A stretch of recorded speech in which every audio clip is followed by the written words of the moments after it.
Good morning, everyone. Good morning. Morning, Kath. Morning, John. Good morning. We've got a wonderful guest with us today, John O'Brien. Yes. Tell us, Ron, about John. Well, I've known John for more than 40 years. Time flies, doesn't it, John? Yes, it does, especially when you're a silent generation guy like I am. There you go. So you were my boss at A.G. Becker. Yeah. Really? I didn't know that. Yeah, absolutely. Okay. And he was a commuting boss. He lived in California, and I lived in Chicago, so it was interesting. But John's little history. He's the founder of what today is Wilshire Associates in Santa Monica. Originally, it was called O'Brien Associates, and he's an incredible financial engineer. And those of you on the call who are truly boomers, you'll remember portfolio insurance that really caught on in the 1980s. And we're actually today, I think this show, in many ways, is about portfolio insurance and what it means today. But John had portfolio insurance, and then he was the executive director of the College of Financial Engineering at the Haas School of Business, Berkeley. And now he's an adjunct professor at UCLA. So a really bright guy. And this is our 28th episode. And we have been encouraging baby boomers to get in touch with the risk that they're taking, because they're in this danger zone, the 5 to 10 years before and after retirement, where if they're unfortunate to lose money, it can change the rest of their life. So we've been suggesting to them that they get in touch with what risk they're taking and whether it's really right for them, and to reduce that risk. And we've gotten recent feedback. People said, so we can reduce the risk by going getting annuities or some sort of insurance. Do you have anything against that? And we don't. So today's episode is, I think, really important, especially for those who really would like to go back to the good old days when we had defined benefit plans, where you would be living off of an annuity, basically sponsored by your employer. So that's what's on the agenda today. We're going to start with annuities and then move on to other ways to protect your assets and hand over the risk management to someone else. So with that, John, you have anything you want to add about your background? Well, I just say that now that I'm retired again, my main activity is with a company called A&P Capital, which provides an annuity that is not insured by an insurance company, but is insured by the U.S. government. So this is a topic that I'm quite interested in. Good. Well, I'm really glad you could join us, because you've got a lot of knowledge, and certainly I think could help our viewers. So, Kathy, can we go to slide 2, I think? Okay. Let me do that first, and then all right, here we go. So there are various kinds of annuities, and the one that is most like a defined benefit plan is the fixed annuity, where you're going to get a certain amount of money and they guarantee it, and you'll know with certainty that the check will arrive. But the other flavors are indexed, where your benefits sort of rise and fall with an index, generally S&P, or variable, where you actually participate in the success or failure of the insurance company, and they're running the assets. So the question, I think, comes up, is an annuity an investment or is it insurance? And I think it's a little bit of both. And from an investment point of view, I think the general thought is, and I wasn't sure about this myself, was that the amount you will earn on an annuity is not competitive. But on the next slide, I did some research, and I think this is pretty interesting. On the left-hand side here, the annuity rates, basically what you earn when you buy an annuity, for a female is shown, for a male, I'm sorry, is shown in the green, for a female in the pink. And the black line there is what you would get if you were buying a high-quality portfolio of corporate bonds. And what you can see if you spend a little time in there is the green line is pretty much above the black line almost always. And what that says is for males who are buying an annuity, they're generally getting credited a higher interest rate than they would buying a fairly safe pool of high-quality bonds. The females, not so much. And by the way, the reason the annuity rates are, John, I think the reason the annuity rates are higher for men is they're expected to live, not to live so long. Is that true? That's true. Isn't it? It's a bummer. Hey, Ron, why do you have the green as the men and pink? Why isn't it blue? I didn't do this chart. Oh, okay. I was going to make a joke. Because it's usually pink and blue. Yeah. It's done by an Irishman. That's why it's green. There you go. The green is for the good guys. Okay. And the pink is a nice ladies' color. Okay, yeah. But I think the key thing about why we really haven't been promoting annuities is on the right-hand side. And that chart is the history of 10-year government bonds. And it's really hard to tell from this, but the interest rate on government bonds has never been lower. Never been lower. The closest it came was in the 1940s when the economy was in the tank. So we are in a time period where the world is employing zero interest rate policy called ZIRP, ZIRP. And that would be the one in terms of the difference between investing and insurance. From an investing point of view, I think you would get a competitive rate of return. You certainly get the insurance because now you've got insurance companies standing behind the promise.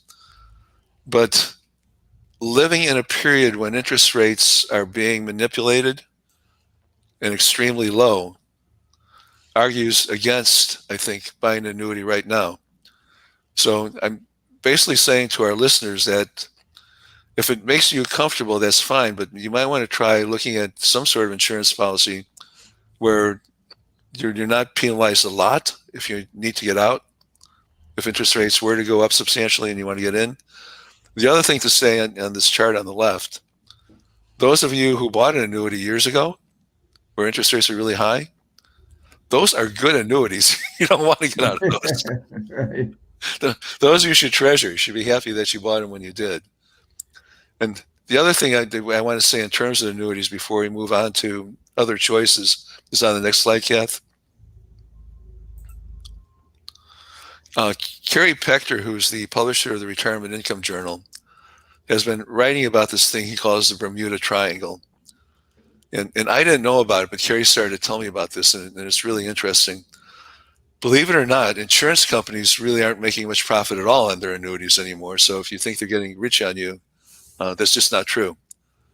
So what's been going on is private equity companies like KKR and a firm called Athene are buying these annuity contracts from insurance companies and making them more profitable. So it's a fairly big deal. It's 8% of the industry right now, around $350 billion. But they're making it more profitable in two ways. One is they're setting up this triangle of operating companies that run more efficiently than an insurance company generally would. So you have an asset manager who is a private equity firm, and then he creates an insurance subsidiary that holds the insurance. And then the Bermuda part of the Bermuda Triangle comes in where they also create a Bermuda reinsurance company. And the Bermuda laws and accounting principles are much more liberal than in the U.S. So that creates some operating efficiency for this triangle. The other way to increase profits is to take a little more risk. So these private equity companies are investing in collateralized loan obligations, CLOs, and commercial real estate-backed securities, CMBSs. And that's something to be concerned about. And from what Kerry tells me, there's a slim possibility that these new insurance companies might not even have your address anymore, which would be criminal, but that they are taking more risk. And if that risk-taking were to blow up on them, they may not be able to honor the promise. I don't know what the regulators would do if that were to happen, but sort of be aware that you may want to, if you have a nice annuity, you may want to check to see who's actually owns it anymore. So that was the warning that I just wanted to pass along to our viewers. John, you have any comments on that situation? No, I don't, Ron, but I think you're correct in saying people should find out who stands behind their annuity, because the annuity is meant to be a safe, retirement income like one used to get from a defined benefit plan. Right. And if people are fooling around trying to make them more interesting or more profit for the issuer, that probably means that the risk is going up to the individual owner. And they should be very careful about that, because I think the annuity, like what we'll talk about later, should go in the same bucket as your Social Security is, which is a bucket that is meant to be for your essential needs and is not something you want to be taking risk with. Good. I agree. And there's so much talk now, certainly in 401k plans, about trying to define benefit eyes, define contribution plans. Yeah. And sort of, there's been attempts to try to put an annuity at the end of the stream for target date funds, but that still really hasn't caught on yet. So that just be aware that that's going on. I think the primary problem with doing that is forcing people into an annuity, and then they find out that they didn't want the annuity to begin with, and then you've got to give them back their money. So I think that's what's going on there. Now, I want to switch gears and go away from insurance companies to non-insurance companies. And they certainly have competition, and that's the area, I think, John, where you've spent most of your career. Yeah. And so there are alternatives, and they come with various forms and so on, and you can read the names there, but we're going to cover every one of these. So we're going to start with basically it's a structured product on the next slide, Kath. And this is a fun story. So an example of a structured product is what Merrill Lynch used to offer. They might still, it was called a GEM, Guaranteed Equity Management. John, you and I pitched a large union in New York. Do you remember on a GEM? Yes, and I do remember creating the first GEM with Aetna Life Insurance Company. All right. And Merrill Lynch. Okay. Because they used to have guaranteed income contracts, GICs, and by putting together the right combination of put options, basically, or the complement to a put option, and so they could offer guaranteed equity management. And that's what GEM stood for. Yep. And the fun thing here was it was irresistible to this large union. They just bought a lot of it. The deal was something like you get, there's like a 5-year contract. At the end of 5 years, you get 120% of the return on the S&P 500, 120%, or your money back if the S&P goes down. So yeah. It was very attractive, and they viewed that as they can't lose. I mean, at least they get their money back. Yeah. And I think Merrill Lynch was charging a lot of money for that. And then we went in, and John, you were going to manufacture this using the options for a much lower price. And we really are. I mean, I thought you had a great sales pitch, and even to the extent where they didn't even have to give you their money. They just needed to allocate the interest on their bonds to do the deal. And it would have been so simple. But the bottom line was they liked the comfort of Merrill Lynch behind the deal. Yeah. There's nothing like a secure name to project security. And usually you do get the security. Certainly with Merrill Lynch you would. But there was another story like that, which did involve Merrill Lynch. Uh-huh. And we worked with them to produce a fund which came out at a very large amount. It was a mutual fund, right? Well, it was a mutual fund, I guess, technically.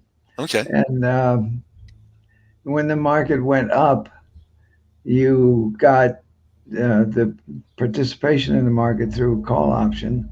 And when the market went down, the call option might go to zero, but the rest of your money was in U.S. government securities. So that was the floor. And Aetna was guaranteeing it and charging 3/8% for the guarantee.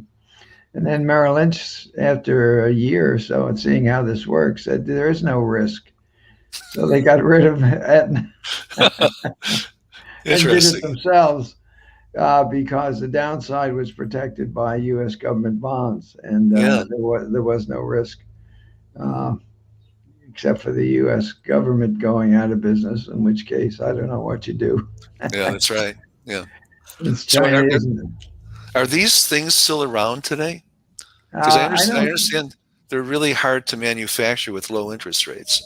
Yeah, yes, they are. In today's environment, could you give 120% of the S&P? I don't think so. Probably not. But when you say interest rates are at their all-time low, I think you also have to say that equity rates are at their all-time high. Yes. The equity market's at its all-time high. So to say, well, I can't live with this 1.5% interest, so I'm going to go into equities, that's fine, except equities are at their all-time high. Yeah. So I don't want to put you on the spot, but I've said this on our other shows. I see a bubble, and one of our shows was about gaslighting and how the Wall Street seems to be telling everybody there's no bubble, it's all good. Stocks should be expensive because interest rates are low, and you're using a low discount rate, and all this stuff that really makes people feel. Even right now, they're applauding all the new money that's coming into the economy, the easy money. I know. Scary. Yeah. So I saw one of your earlier shows where the money was being dropped by helicopters. Yeah, that was helicopter money, and so. Well, that's the new round. It actually is. I mean, we're all getting these checks. I mean, rich people are getting them yours, too. by the way, did you get yours? I got mine. Yes, I didn't get mine. No. Well, that's not right. That's because you're living in a Republican state. Yeah, that could be it. Ron and I are in a Democratic state, so the money goes first. Yeah, I guess so. No, I didn't get mine. Wow. Well, I think there's a website you can go to say where's where's my check, and it tells you that it's been delayed. All right. Well, at least you get an answer. Well, but what it says is that it was going to. It says it'll be deposited by March 23rd. Uh-oh. Well, that's come and gone. Yeah. Yep. Wow, not good. Nope. So I don't think if I get it, I get it. If I don't, I don't. Yeah. Yeah. Well, I'm sure you will get it. But, sure. They just said March 23rd, but they didn't say what year, I suppose. Exactly, right. Yeah, it could be next year. Right? Okay, so here we go, guys. All right. So the other sort of insurance from actually, you can get a guaranteed withdrawal rider on your variable insurance policy, but I think you can get guaranteed withdrawals from non-insurance companies too. Is that true, John? There are people who are sort of doing the financial engineering behind the scenes that can let you play in the market, but give you, some floor on what you can draw out. Yes, there is, and people don't understand the complex use of options, and so I don't know who is buying it, but apparently it's doing well, and I don't think they can use the word guarantee. They have to use another word like assured or something. Sure. I guess they don't say most likely. that would be a more honest approach, I guess. Yeah, it would be, but it's probably not really good from a sales point of view.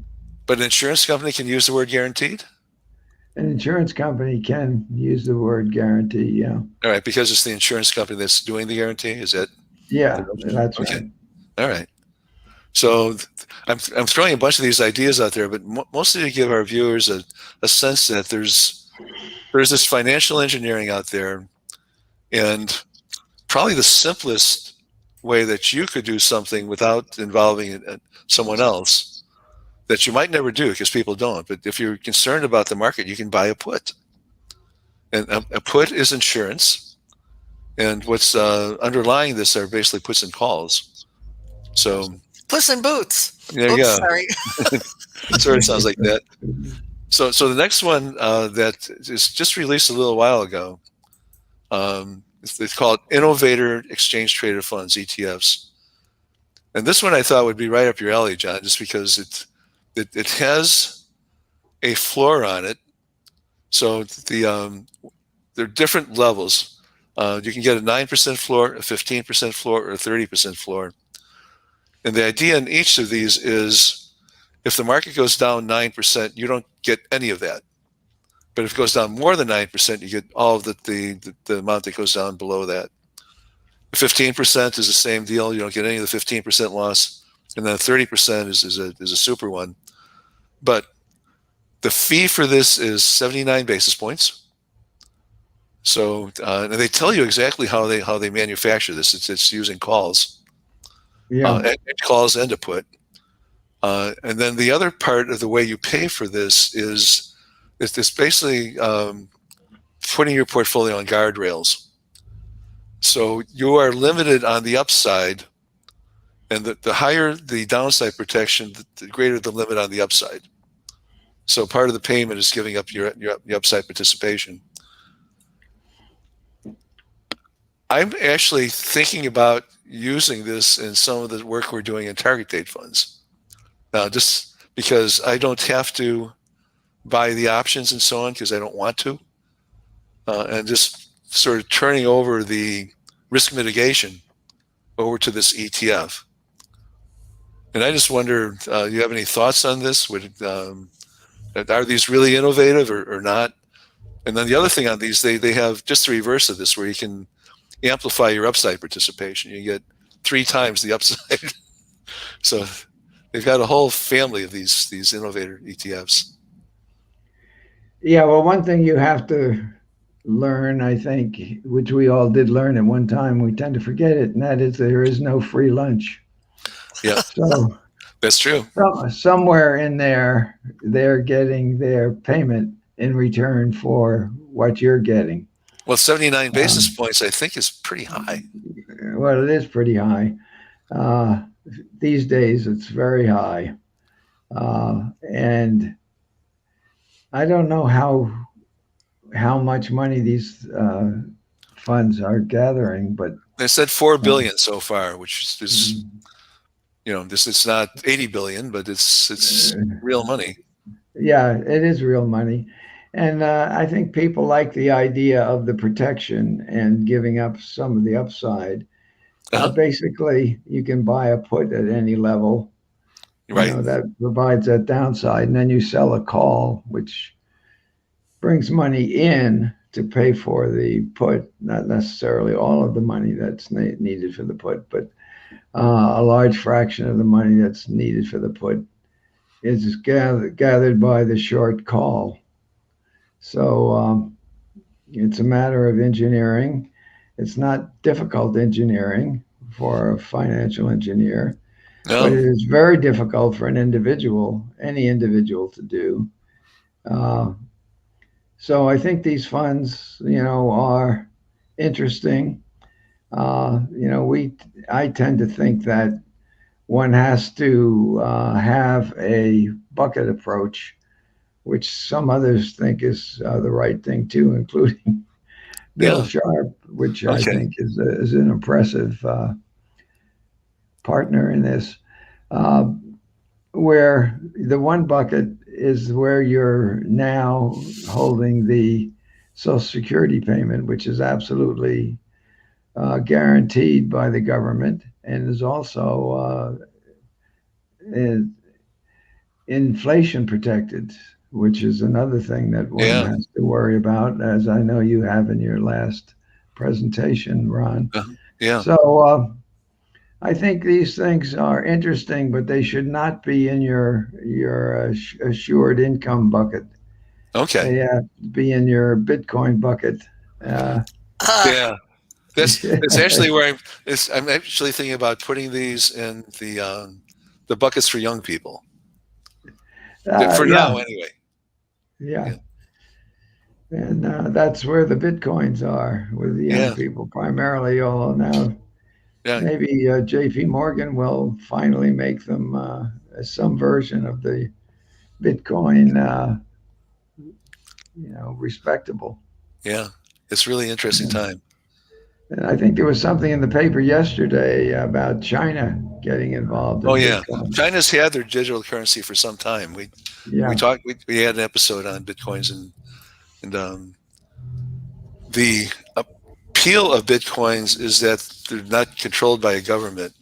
yeah, I think you give up one of the appeals when you let a government control it, which is what China wants to do. Mhm. yeah. And you So also have to be careful you don't lose your password. Yeah, that came the up. That was 26 word so you password. do know if you lose it, you lose all your money. Yeah. Yeah, It's crazy. Yeah, Yeah. and they tell you don't tell anybody. So if you keep it quiet and you lose it, then nobody knows. Yeah. Crazy. Oh gosh, what if you had dementia? Ugh. Yeah. Yeah, right. Yeah. How do you keep that information from your spouse? And once it goes to your spouse, who knows There where you it go. goes? Yeah, Yeah. It's yeah. crazy. Well, the Where's next one I that want. Bitcoin? Yeah. The next one I want to talk about is fun too. It's interesting. It's on the next slide, Kent. Oh, sorry. So there's this thing called a tontine that started. I found out started in 1653 in France, and was really popular in the 1700s and 1800s. And this basically is for people who are concerned that they're going to outlive their money. So basically, it was called longevity risk. And I'm sorry. Go ahead, Kent. I didn't say anything. Oh, I thought I heard so. Okay. So the idea is you pull your money in with a bunch of other people, and basically rich people did this.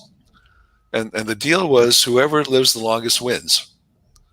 So as people die off in this deal, their pro rata share goes to everybody else in the pool. So the payouts continue to increase through time as people die, and the very last guy gets it all. So Or gal. guy or gal. In fact, you're right. It's going to be a gal, isn't it? It's not going to be a guy. Yeah, right. It's going to be. Especially if she gets Come mad on, at you. guys. Come on, you guys. It's going to be on the pink line, not the green line. Yeah. So I think these things still exist, but when you step back from it and think about how you would do this, you'd be concerned about, people who are younger getting into it. You don't want those young people in there. You want older people in there.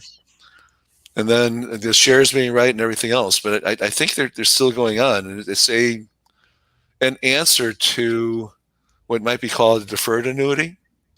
Because many people go into regular annuities and then they're good for 20 years or whatever. And I think, John, you're going to talk about deferred annuities and your offering. Yeah. But what do you think about tontines?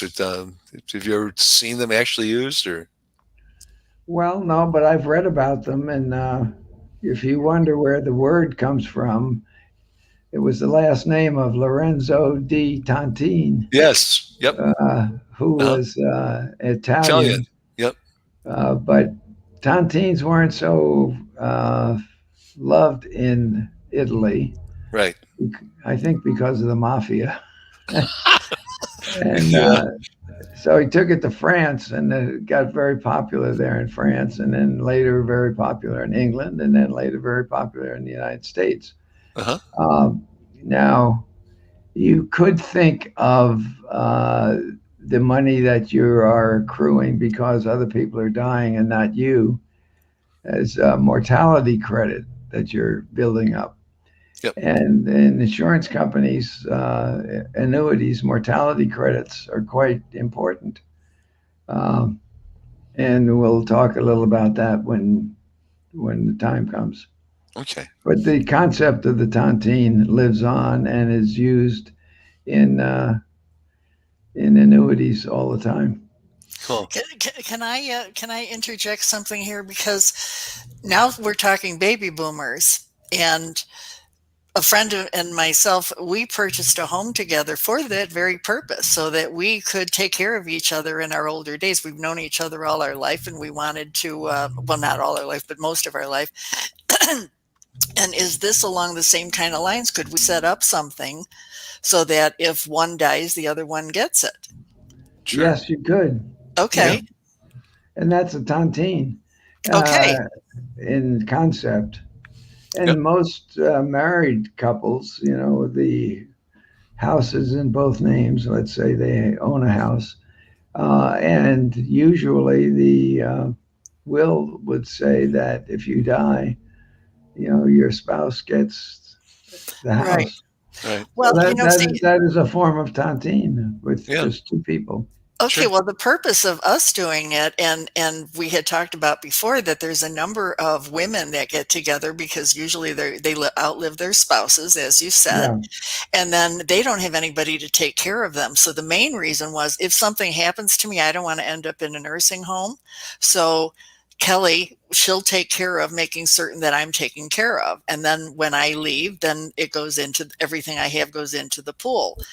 So I think that might be something that baby boomers are already thinking about in terms Sure. of having their commune type of home, like a Golden Girls type of an environment. So would Yeah. that be tontines? Yeah. Yeah. Yeah. Okay. Yeah, when any group gets together and puts a certain amount of assets into call it a tontine pool, and it could be your house, could be money, and the money is then shared by all those that are still living at a particular point in time. That's a tontine, and the insurance company annuity, when you buy it, the immediate annuity, and you put up all the money in advance, the insurance company has actuaries that are very familiar with the lifespan probabilities. And so they know about what their mortality credit is going to be, namely how many people are going to die, in any particular year. So their fact that they put in money for a lifetime and they only lasted a year or two, that money is available to support the others. Right. Now, you don't see that in your annuity contract, but that's why the annuity rates are sometimes higher than you might imagine. Exactly. Looking at Yeah. government rates or anything, it's mortality rates. And if interest rates went to zero, the only thing that's left is the mortality credit.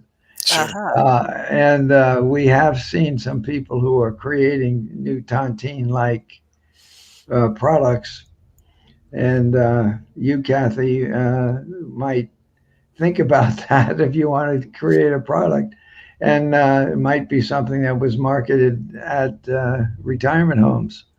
And everybody in the retirement home might, enter a tontine with their houses, Yeah. or money, or There you go. their Yeah. money or something.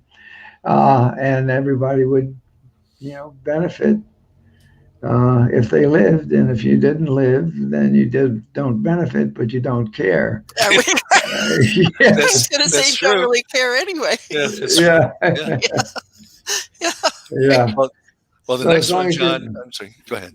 Good. As long as you don't have people you want to leave the money to, Yeah. Yeah. like children or whatever, Right. then it's a great idea. So this is the last one before we get into your offering, John. But this is what you called LAYS, right? Life Events Inc. Yeah. It's And sort the of idea here, that I've thing. always liked this, but I've maybe come across 2 or 3 consultants who do this. And the idea in a nutshell is you work with a wealthy individual, because I don't think you can do this for poor people. But you say, so what do you want to do for the rest of your life? And you take their current assets and you line them up. And so much will buy a house from now, and so much will send the grandkids to school, and so much will do this. So you have these little pockets of money and then whatever's left, you can give to your heirs or whatever you want to do. But why? I think consultants don't do this because once they've lined all of these pools of money up, it's hard to charge your client to do much after that. Is that really why this is not so popular? I suspect so, Ron. People hire advisors thinking they're going to get something for nothing, and so the advisor's got to show something magical. Uh-huh. And the more mundane way to look at that is called bucketing. And Yeah. Bill Sharp has a very sophisticated paper out on retirement and bucketing, where the buckets are years. You've 2025, 2026, and so on. Right. So you can use a bucketing approach, and it can make sense, and it can keep you from spending all your money in 2022, and then where are you in 2023? But eventually you don't know how long you're going to live. And so we do favor what the government now calls QLACs, but are really advanced life deferred annuities. And they take care of your, the tail end. Maybe the typical annuity is purchased at 65 when someone retires to begin payment at 85. Right. It's 20 years later, so the insurance company's got 20 years to invest the money, plus about half of the people don't make it. So they got that money. And then if you do make it to 85, you're unlikely to make it to 170. So you're going to die in the next roughly half the people die every 5 years after that. Yeah. And quickly you're down to nobody. So it's relatively inexpensive to just take care of the longevity risk. So you would do both. You would do the pockets of money and then a deferred annuity for take care of about 20 years or something like that. Yeah, that's right. For the longevity risk. Yeah. And I remember working with someone who I introduced you to who wanted to do simulations to try to figure out exactly how to do the pockets. And I remember you said, stuff is going to happen. You do all the simulations in the world, but you're not going to get it right. Yeah. So what you need to do is when things happen, you rejigger the pockets. Is that still the way you would do it if you were doing it? Yeah, well, that's right. And the reason we do what we do is that your assets are in buckets, so to speak, for 20 years, but the buckets aren't locked and buried. You can borrow from a future bucket, if you have an unusual circumstance in the current year or the next year. But at some point you get to the point where longevity is the more risk. Got it. Okay. That you worry about, and that's when the deferred annuity really kicks in, and you don't have to worry. Understood. You don't have to worry about tomorrow. Living through today. The rest of the slides are yours, John, so I'll let you control them. Okay. Well, Kathy, we're going to talk about security, both in terms of what you're getting that's liquid, plus at the end, what you're getting as a late life deferred annuity. And we're going to talk about using treasury bonds. And we do that for two reasons. One is that we want to be sure that the money you put in that bucket is going to be there when you need it. And secondly, the size of this market is extraordinary. And we don't normally hear about it, but you can go to the Social Security website and find out how much money they actually issue in terms of Social Security checks to individuals every year. And that's about $1 trillion. So that's a lot of money. And there aren't $1 trillion worth of AAA corporate bonds around. So you're really stuck with the U.S. government. And I think the U.S. government will like the fact that you use treasury bonds while you're trying to create your retirement, because they're going to be issuing a lot of treasury bonds to cover the helicopter money. Yeah, absolutely. And if they get it from a domestic source, that will be much more desirable than getting it from what might be a country that might later use that money as extortion, basically. So if some unhappy country ended up buying all these bonds, and then you try to do something that's against their interests as they see it, they could say, well, yeah, you do that, and I'm going to ask for my money in all these bonds. Yeah. So there is a desire to avoid that.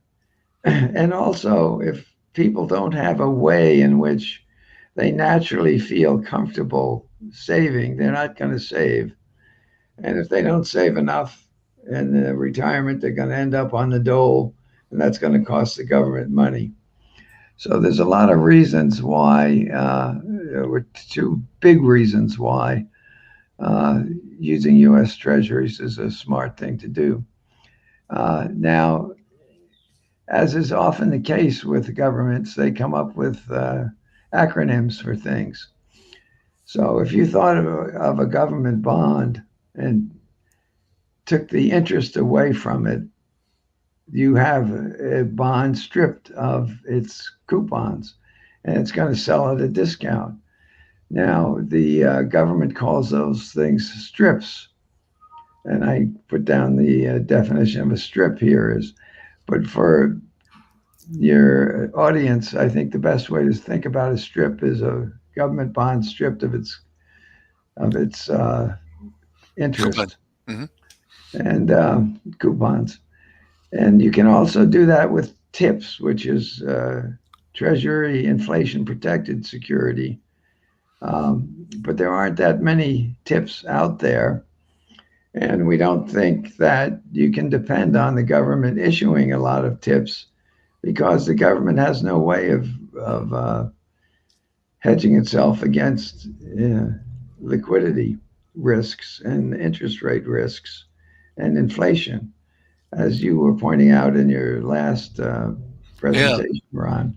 So you make me worry if they're going to honor the TIPS, but I think the ones they've issued, they have to honor. They're just saying, yeah, they're limiting the amount of issue. Okay. I think they will limit the amount of issue. Okay. Because one can read a lot of books and articles about South American countries which went bankrupt. Yeah. So they issued now just nominal bonds, and they can inflate their way out of the bond. It can be worth nothing, if inflation is really high.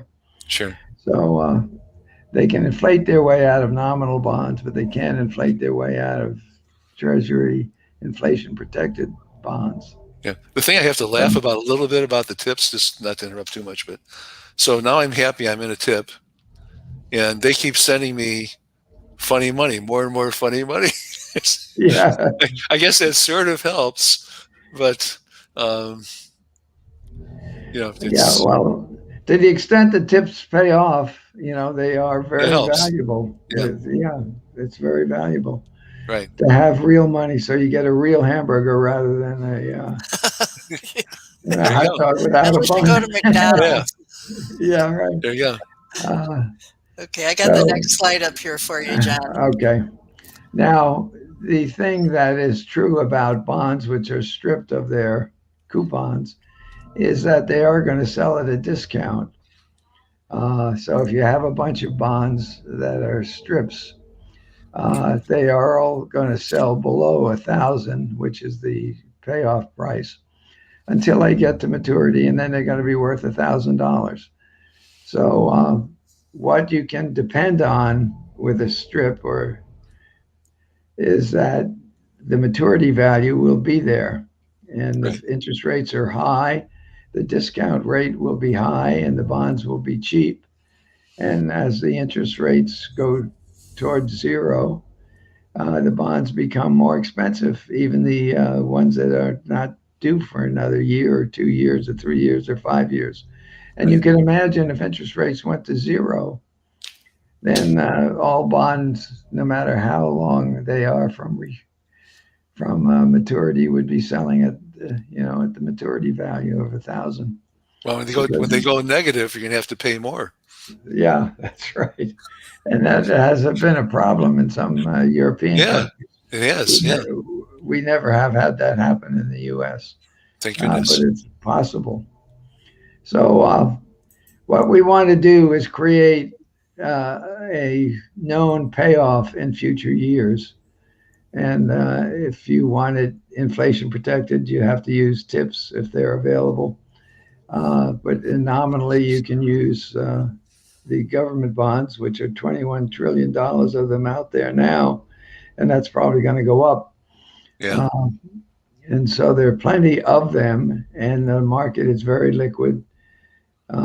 So what we're going to do is at some point in your life, in your working life, you're going to think about not acquiring money but how you can build a pension check, how you can build your money in retirement.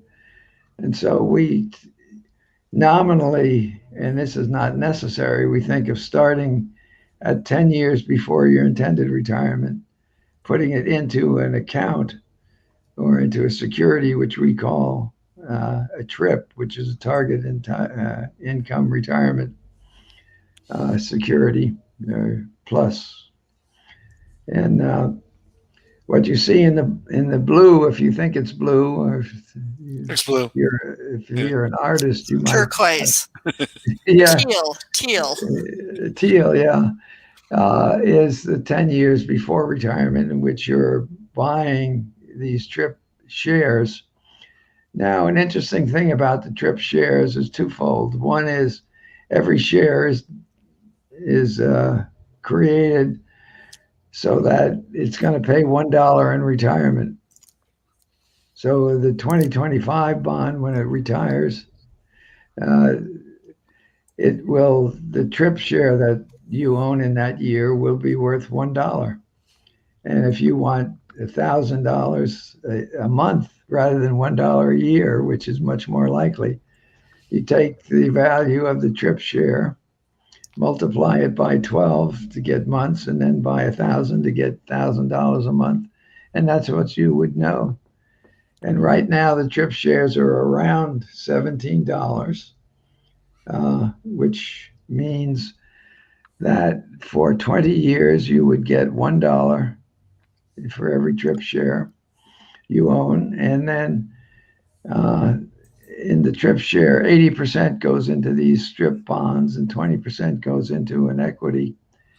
So in the years T to T minus 10, you're buying TRIP shares, and 80% of the money is going into a ladder of stripped bonds that goes out 20 years, and that's shown in what color would you call that, Kathy? Green, I guess. It's green to me. But before you go Yeah, too far, John, I think the reason I asked for the price. yeah. So $17 today will buy you $20 in the future. Is that the fair way to restate it? Yes, Okay. for life, and it comes in two ways. For 20 years, it's going to be maturing bonds, government bonds. Uh-huh. And then for the remainder of your lifetime, it's going to be payments from the QLAC and the Advanced Life Deferred Annuity. So you get more than $20. Well, you're going to get $20, in the first 20 years, and then you're going to get a dollar a year for every year you live beyond that. Wow. So it may be much more than 20. But the interest rate, is a government rate.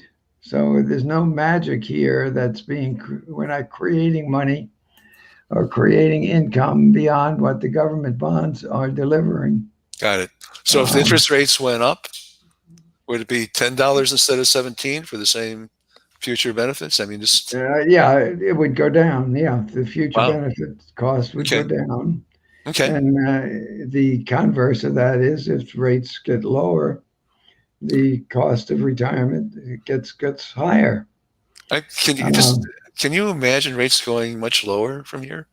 Just I'm curious for your opinion. I'm not asking you for a forecast, just an opinion. Yeah, right. I can't imagine it, but it was true. 6 months ago they were lower. Yeah. Yeah. So you never know about the future. I think that's. I grew up in the Bronx, and I was a Yankee fan, and the catcher was Yogi Berra, and he used to come out Yogi. with the yogiisms, and one of them was forecasting is difficult, especially about the future. There you go.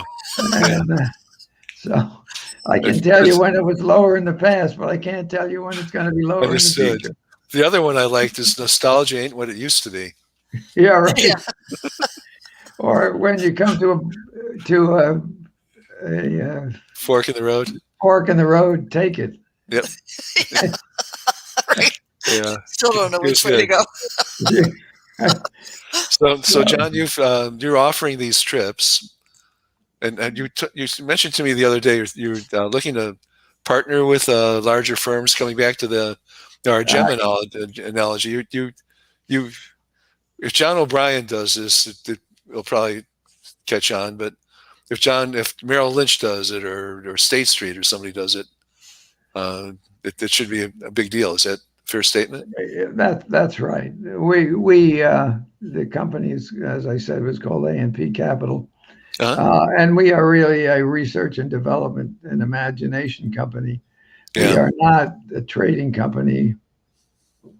And this coming year, or this year, later on in this year,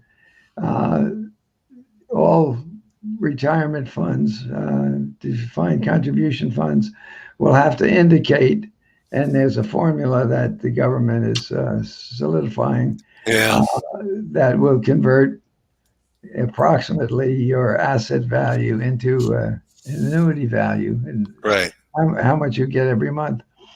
So once that's done, we imagine that people will start demanding some kind of option in their 401k that does provide for the decumulation or your retirement pension check. Sure. Right now, everybody is more worried about, did you beat the index? How many of your competitors did you beat? And so on and so forth. But in the next 5 years or so, I think people saving for retirement will start saying, how much am I going to get in retirement? Can I live on that? That's important. Saving adequacy, I think, is really, so I'm happy they're doing that. It's better late than never, but that should have been done from the very beginning, because I don't think people, they see a number in their account, 50,000, 60,000. They think that's a lot of money. Yeah. And then you tell them, it's not going to go very far. That's right. They really need to know that. I told you that the Social Security checks in aggregate were about $1 trillion. And each individual, the average for the individuals or households that are getting these checks is about $1,500.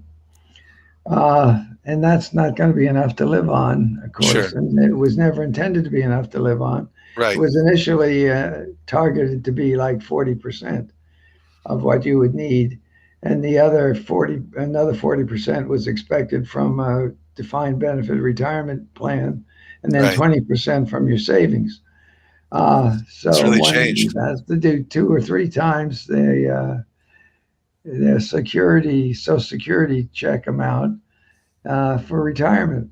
Yeah. So if we stick with numbers that are easy to remember, like $1,000 a month, we said it's not quite enough to match Social Security, which is on average $1,500 a month. But $1,000 a month would be cost you about $200,000 in trip shares. Right. and 1,500 would be 50% more than that, or $300,000. Right. Yep. Yeah, so it's expensive. Yeah. And as you say, Ron, people don't imagine that they've had $100,000 in the bank. Boy, I'm rich. That's And right. you are maybe rich, except if you have to live on that from 65 to 85, you're not rich. That's right. And, the reason I think the government has started into this is they did realize what you said. People were not appreciative of how much it costs to live in retirement. Yep. And once they become appraised of that, they are going to look at investments differently. And we think that one way or another, they're going to think about at least two buckets. One bucket is the essential needs, the food, the rent, Housing. Yeah. housing, and maybe medical. Yep. And for that, their risk tolerance is basically zero. They've got to have that amount of money. Right. So that's going to go into either the annuity or a TRIP-like product, which uses government bonds and is liquid for 20 years. And we think people are more likely to put money away if they realize they can get it, if they need it, than if somebody luckily had $300,000. They probably would not buy an annuity. They would put it in the bank, and you're right. That's true. So we want to give them the opportunity to put the $300,000 into a retirement fund, but they could get it out if they need it next year. If something unusual occurs and they need the money, they can get it. Yeah, that's the big difference, I think, between putting them in an annuity where I think this is still true. Annuities have big penalties for taking your money out. Has that changed at all? Or is it? Oh yeah, because they price it initially as though everybody leaves their money in. Yeah. So they get a lot of mortality credits. Now, if you can take it out and you get deathly ill, you'll take your money out. So the only thing the insurance company is going to have is people that live a long time. Sure. Like a Tontine. That's adverse selection. Yeah. Adverse selection. So the more liquidity you have, the less mortality credits, and the less the annuity is going to be worth. Got it. Well, this is important, and it's very important. Yeah, I'm really glad there's going to be the saving adequacy thing. People, they may not do much about it, but I think the sooner you know that at the rate you're going, that you're going to be your standard of living is going to be compromised. That's really important. So we're almost against our time. So I think this is great. I really appreciate all your insights. Yeah. This is probably our most important show, but I hope people will watch it. It was really very good. People. Yeah, John, I love the interaction. Very, very good guest. Probably our best guest. Yeah, thanks. Thank you very much. Well, I've known Ron for a long while, as he said. 40 years. I have too. I've known him a long time too. Yeah. So we normally remind people at the end of the show that we have ways to help them. But today, I just want to tell our viewers that I've started writing a book. I know. Yeah. Yay. Yeah. So I think it's going to be good. And if anyone knows a publisher or something like that they want to send my way, I'd be happy to talk to them. But it's going to be unique in that every chapter is going to have a link to one of our shows. So you can you decide you don't want to read, you want to watch, or whatever. So I think it's going to be a good book. Anyway, okay. So thank you for listening. Thank you, John, for being our guest. I think it was great. It was absolutely excellent. Yes. Okay. See you next. Okay. Thanks. See you next week. Thanks. Or a couple weeks. 2 weeks. 2 weeks. Yeah. Okay. Bye. Bye now. Bye-bye.